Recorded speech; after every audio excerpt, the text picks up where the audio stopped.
When I was 15, I lent my rabbit's foot luck to Sean Crawford. Half a year later, his wealthy parents found him and came to the orphanage to take him home. When I was 18, I stopped him from getting involved with the school belle who bullied me. Later, the girl died on the spot in a car accident. Sean blamed her death entirely on me. He prevented me from taking the college entrance examination and ruined my life. Forced into wandering homelessly, Sean still refused to spare me. He sealed me inside a coffin and buried me alive. When I opened my eyes again, I was reborn to when I was 18 years old. This time, I would reclaim what was mine, my rabbit's foot luck. So hungry, I muttered, eyes glazed over, unfocused. People streamed back and forth along the street, but passersby all gave me disgusted looks and veered around me. Ignoring their strange stares, I spotted a trash bin ahead. Stumbling toward it, I struggled to bend over and buried my upper body inside the bin to rummage through it. I got lucky this time. I found a portion of spoiled leftover pasta, glistening with a translucent green liquid on top.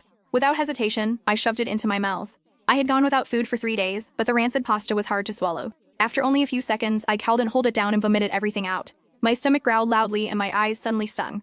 I gripped the trash bin tightly as my throat choked up, but the tears in my eyes seemed to have completely dried out. Not a single tear would fall. All that came was a hoarse, unpleasant whimper. I longed for a single bite of al dente pasta, but for someone like me now, even that was unbearably difficult. Starving? Sean Crawford stood behind me, his cold voice tinged with mockery. I sniffled and refused to look up. Neither did I have the strength to lift my head as I leaned my entire body against the trash bin. Annoyed that I had disturbed their feeding, the flies now buzzed around my face. "What game are you trying to play this time?" I asked weakly. Ever since the school belle, Summer Manning, died, Sean had been scheming to make my adoptive parents lose all faith in me, destroying my reputation and turning me into a pariah. The entire city blacklisted me, no restaurants would serve me, and no companies dared to hire me. Sean toyed with me slowly this way. When I was nearly starving to death, HED proposed a game. Only when he was amused would he grant me a sandwich or a bowl of pasta, both plain. He once ordered me to live stream myself scrubbing every public restroom in the city, and rewarded me with 2 sandwiches. He chained my neck, parading me through the streets for the crowd to gawk at, and even letting them ride on my back. It was all for a single bowl of plain pasta. Sneering coldly, he ordered his bodyguards behind him to carry me away.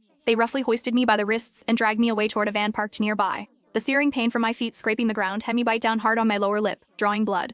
Sean watched with a cold glare, ignoring the trail of blood I left behind. Bystanders pointed and whispered, none daring to intervene. Who would provoke the unpredictable young master? The last person who tried to help me was still lying in the hospital with both hands shattered, his bones crushed and fingers broken apart. So, I no longer hoped for anyone to save me for fear of anyone getting hurt for my sake. I stared blankly at Sean, who was standing in the sunlight. He was no longer the big brother whose eyes had once been filled with only me. No longer the boy who, back when the orphanage director pinched pennies and refused to let us eat our fill, would sneak into the kitchen by jumping through a window to steal a few ham sandwiches for me when my stomach growled. Still vivid in my mind was us, crouching in a corner with red eyes, devouring those ham sandwiches ravenously.